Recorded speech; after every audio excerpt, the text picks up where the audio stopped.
Castillón Confidencial, de Albert Castillón.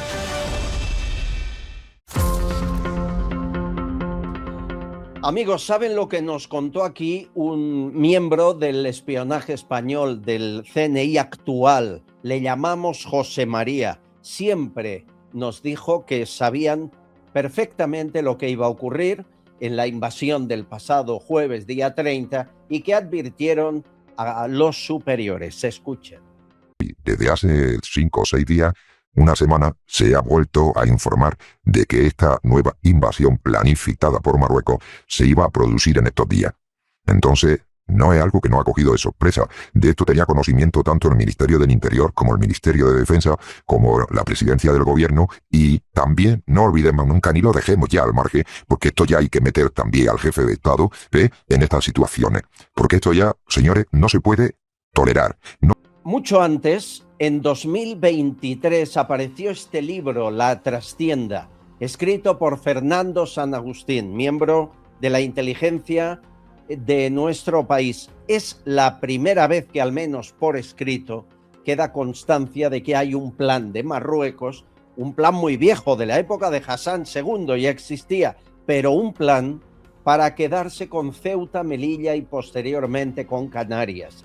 El plan le llaman Marruecos 2030. Hace poco más de un año que Fernando San Agustín estuvo en el programa y hemos querido volver a invitarle porque ahora ha empezado ese plan, o esa sensación tenemos. Don Fernando, ¿cómo está usted? Pues muy bien, encantado de que me llamen para hablar de esto, aunque el tema sea bastante desgraciado. Aquella vez, cuando usted le llegó esa información y la comunicó a los superiores, ¿le hicieron más caso que ahora o no? Bueno, yo creo que no hicieron ningún caso. Mire, yo un día tuve la suerte de conocer a un gran personaje que me dijo que los altos personajes del gobierno son capaces de leer 5 líneas, pero nunca más de 5 líneas. O sea, no leen jamás. Y entonces lo que sí es, una vez que leen las 5 líneas, se lo pasan al subsecretario, a su vez al ayudante, etcétera, etcétera. Y estos piensan, bueno, esto es. Debió pasar lo mismo, porque en general hay que decir que hablar de la historia mía como la de tantos, en general cualquier advertencia que no sea de su agrado pasa a manos de un subsecretario para ver qué van a hacer. No se hizo nada, no creo que se hiciera nada. Bueno, ya vemos que no se hizo nada. No, fue un desastre.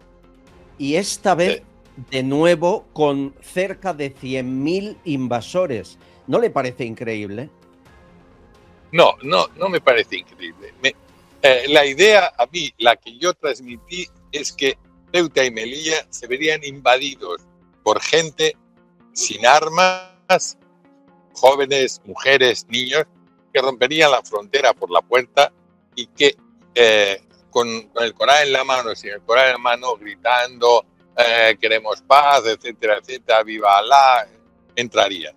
No hay ningún guardia civil, ningún policía, ningún soldado que dispare a hombres desarmados. Y tampoco se puede parar. Entonces, metidos dentro del asunto, serían cargo del gobierno. Serían cargo del gobierno de la ciudad. O sea, se considerarían el gobierno de la ciudad. Lo que pasa es que siempre se consideró que se darían con un hueso porque los ceutíes, como los melillenses, no están dispuestos a ceder su convivencia, porque allí viven las 3 religiones como tiene que ser. Que hay roces, naturalmente, pero viven. Y por tanto, bueno, invadidos, pues al final la ciudad declararía que es una ciudad marroquí y que quiere estar junto al reino de Marruecos. Entonces, esto es lo que... Dios mío. Esto es lo que se decidió. Estamos viviendo... Entonces, ¿estamos viviendo, don Fernando, la primera fase o todavía no? No, estamos viviendo la primera prueba, porque está claro. Lo que pasa es que nunca podíamos imaginar que los 20.000 podían entrar, los 30.000 podían entrar por mar. Ahora ya lo tienen claro. Pueden entrar por todos sitios y además nosotros estamos inermes. O sea, somos un país civilizado. No podemos disparar contra hombres desarmados o mujeres desarmadas. Por tanto, estamos inermes. Cuando vengan, es igual. Nadie puede contener una masa de 20.000 personas, ni de 30.000, ni de 10.000, ni de 2.000. Por tanto, estamos desarmados. ¿Qué hay que hacer? Pues yo creo que lo que hay que hacer en primer lugar es ponerse serio con Marruecos, con la policía y tal. Y segundo, tener una gran influencia diplomática con respecto a Marruecos. Y tercero, que es una de las cosas que se proponía en el libro, es intentar trabajar con el RIF. Nosotros proponíamos trabajar con el RIF para instigar que el RIF fuera independiente. Y a medida que ellos amenazaran con Ceuta y Melilla, nosotros debíamos amenazar con que el RIF al final se declararía independiente y fomentar grupos de independencia. Igual que hemos tenido, desgraciadamente, en el País Vasco o algunos en Cataluña, nosotros deberíamos hacer lo mismo con el RIF, que es el talón de Aquiles del sultán. Entonces, pero no se ha hecho nada. Y sin embargo, el RIF tendríamos apoyos de los argelinos, tendríamos apoyo de los mauritanos, tendríamos apoyo de los pueblos saharauis, tendríamos muchos apoyos en contra del sultán. Y por tanto, el sultán encontraría que, si aprieta en un sitio, nosotros apretamos en otro. Pero ahora, con esta situación inerme en la que somos, sí señor, mande usted, diga lo que quiera, le paso la lengua por donde usted diga, entonces estamos desarmados. Desgraciadamente estamos desarmados. Sí, pero fíjese, don Fernando, cuando usted publicaba, acababa de aparecer lo de Pegasus, pero esto viene de lejos. Es decir, otros gobiernos sin presunto chantaje, como el que sufre aparentemente algunos miembros del gobierno actual, tampoco hicieron nada. La prueba es Su Majestad el Rey. Ni como príncipe ni como rey ha pisado jamás Ceuta y Melilla, lo cual es un deshonor. Esto viene de lejos, ¿no? Sí, el gobierno español no le ha dejado nunca pisar Ceuta y Melilla, porque consideraba que era una provocación. Ni con el PP, ni con el señor, ni con el Pipo, ni con nada. Consideran que es molestar al rey, al sultán. Yo me niego a llamarle al sultán. Entonces, como consideran así, pues no hay forma, ¿no? El rey no puede hacer nada que no el gobierno autorice. Yo le puedo asegurar que al rey emérito, como a este rey, le sobran ganas de entrar allí. O sea, ir allí y a pasar unos días, a vacaciones, porque es lo que un día propusieron. No podemos ir de vacaciones a Ceuta. Mis hijas no pueden ir de vacaciones a Ceuta. Pues sería suficiente con que sus hijas fueran de vacaciones a Ceuta. Pero el gobierno se niega rotundamente para no molestar. Y esto es el problema que tenemos. Tenemos una especie de complejo.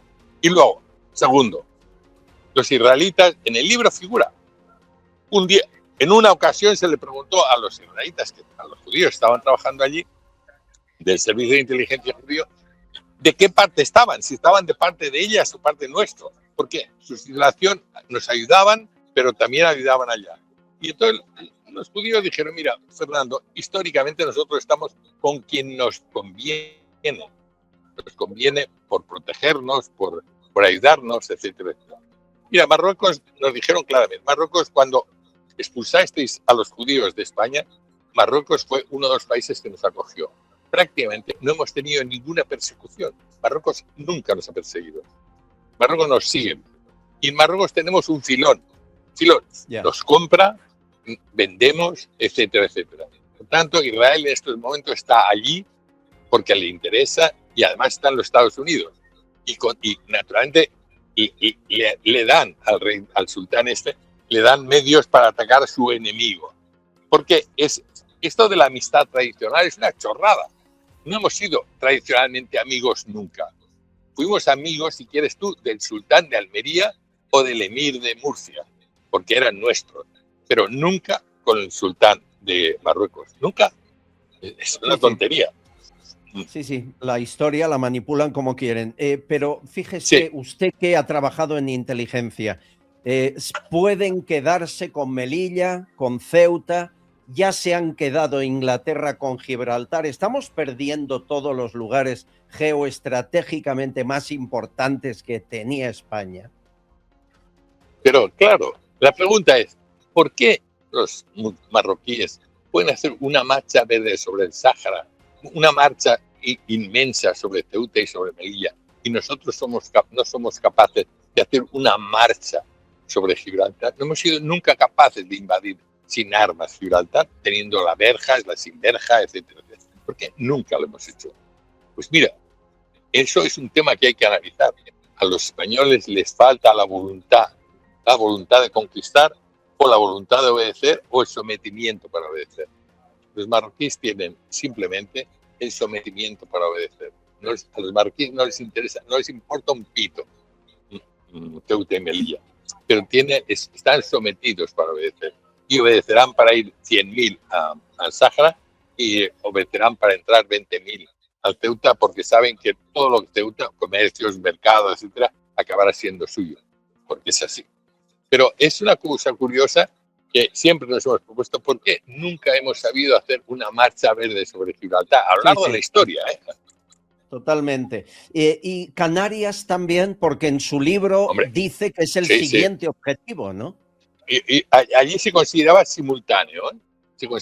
Las islas pequeñas, las grandes no, porque realmente lo que querían era ocupar esas islas para repartirse las aguas territoriales, las aguas sobre soberanía, porque en el fondo en esas aguas de soberanía hay una gran riqueza de muchas cosas, de petróleo, de lo que sea. Pero ellos tenían interés y era simultáneo, y la verdad es que han hecho verdaderos esfuerzos para hacerlo. Lo que pasa es que es verdad que han tenido unas ciertas dificultades, tanto en la llegada de los cayucos como el freno en la costa, etcétera. Alguna dificultad, pero no es. Vamos, el sultán tiene una idea fija y yo no creo que la abandone. Más tarde o más temprano, pero yo creo que será al mismo tiempo. Por lo tanto, las islas pequeñas, las más cercanas al Monte Tropi, que ya se lo han apropiado con las aguas territoriales como les da la gana, ¿no? El Parlamento marroquí. Y aquí claro, ni mu, aquí no decimos nada. Nada, no se dice nada. Es que, por lo visto, que a los pesqueros españoles haya un guardacostas marroquí que le diga que esas aguas no pueden pescar cuando son aguas internacionales, son nuestras. Y sin embargo aquí hay una ligera protesta, pero es igual, lo ceden. Cuando los ingleses dicen que no nos podemos acercar a unas aguas gibraltareñas determinadas porque son soberanía de Inglaterra, y no decimos nada, y no tienen derecho a nada. Pero es que somos un país cuyos gobiernos se han plegado uno detrás de otro, se han arrodillado, se han bajado la cabeza hasta el suelo para decir que sí. Yo creo que hemos rozado el límite de la indignidad. Ahora con este gobierno yo creo que hemos caído en la indignidad. Don Fernando, ¿y para cuándo este plan? ¿Para cuándo cree usted se ejecutaría el plan Marruecos 2030? Bueno, ellos dicen que cuando el país esté en grave crisis. Y realmente, igual que cuando pasó con la Marcha Verde, con la muerte de Franco, en una España dividida entre luchas entre autonomías, entre luchas políticas, en las que realmente la fuerza se pierde.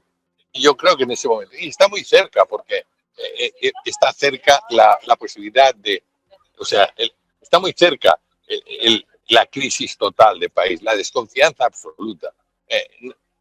El pueblo español ve como inerme cómo se han abandonado los bosques, los montes. Teóricamente, a pesar de que ha habido montones de reclamaciones sobre el cuidado de los montes, sobre la falta de pantanos, sobre todo lo que era necesario para que no se quemara, se ha olvidado. El pueblo español está como decepcionado de la gestión política y por tanto ahora cuando el gobierno diga alguna cosa y se quiera poner un poco firme, un poco chulo y tal, pues no lo seguirá. Quizás queda la voz del rey, porque el rey además no tiene los lazos de Borbón, es más Grecia que Borbón y es un poco más firme que él. Pues no tiene tantas ataduras como lo tenía su padre, que tenía una cierta atadura que llamaba al rey Hassan II su hermano, etcétera. Este se deja de historias, y es más propenso a la realidad de las cosas. Yo creo que ni siquiera él, porque ojalá le veamos, porque no ha habido hasta ahora ni un gesto de Su Majestad el Rey, ni en esto ni en otras cosas. No, le faltan los textos. Claro, lo que pasa es verdad que él se considera la encarnación de la Constitución. El respeto a la Constitución, pero se da cuenta que esa Constitución nos está ahogando. Entonces es difícil combinar las dos cosas. Yo lo entiendo bastante bien, como tanta Y que la está última inerme. pregunta. El Mundial de Fútbol lo puede haber cambiado todo, no es casual y es muy importante que en 2030, justo cuando querían hacer la incorporación de quedarse Ceuta, Melilla y las islas pequeñas de Canarias, ahora monten un Mundial, Sí. le invite España a participar y casi le estamos regalando la final en Casablanca. ¿Eso significa que esa es la fecha para acabar con este plan?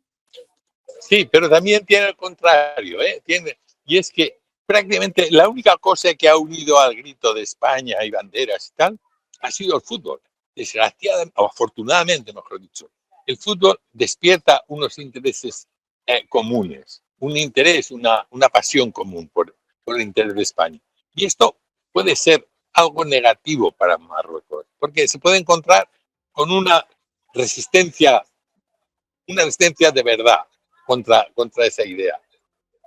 Un año antes, seguramente, porque en 2030 ya será tarde, pero un año antes será. Yo creo que tenemos que esperar que el rey, su majestad el rey, o como decía alguien cercano a la zarzuela, que por lo menos las princesas vayan a pasar un verano, vayan a pasar unos días de turismo. Melilla es un tesoro. Me dice y que podían ir allí a ver el modernismo. Sí, pero me ha dicho Fernando San Agustín que el rey Felipe alguna vez pidió que sus hijas fueran a pasar un verano a Ceuta y Melilla y el gobierno les dijo que no. Que podían negar, podían reconocer que la visita al rey no era conveniente para no molestar al sultán. Pero preguntó o se llegó el que, por ejemplo, sus hijas podían ir a conocer el modernismo de Melilla o las características de Ceuta, podían ir de visita o han ido a tantos sitios, pero dijeron que no, que todo resulta que para los gobiernos, para este gobierno sobre todo, es provocar. Claro, provocar, pues que provoquemos de una puñetera vez ya, porque claro, esto es difícil. Le entiendo. Es que me irrito, perdón, me irrito. Muy bien. Señores, es un libro profético que todavía pueden encontrar, La Trastienda, el Plan Marruecos 2030, es magnífico. Fernando San Agustín le he pillado en plenas vacaciones entre calas de la Costa Brava, o sea que le dejo disfrutar y muchas gracias por su tiempo. Gracias a ti, Alberto, gracias. Un abrazo muy grande. Un abrazo. Un abrazo muy grande.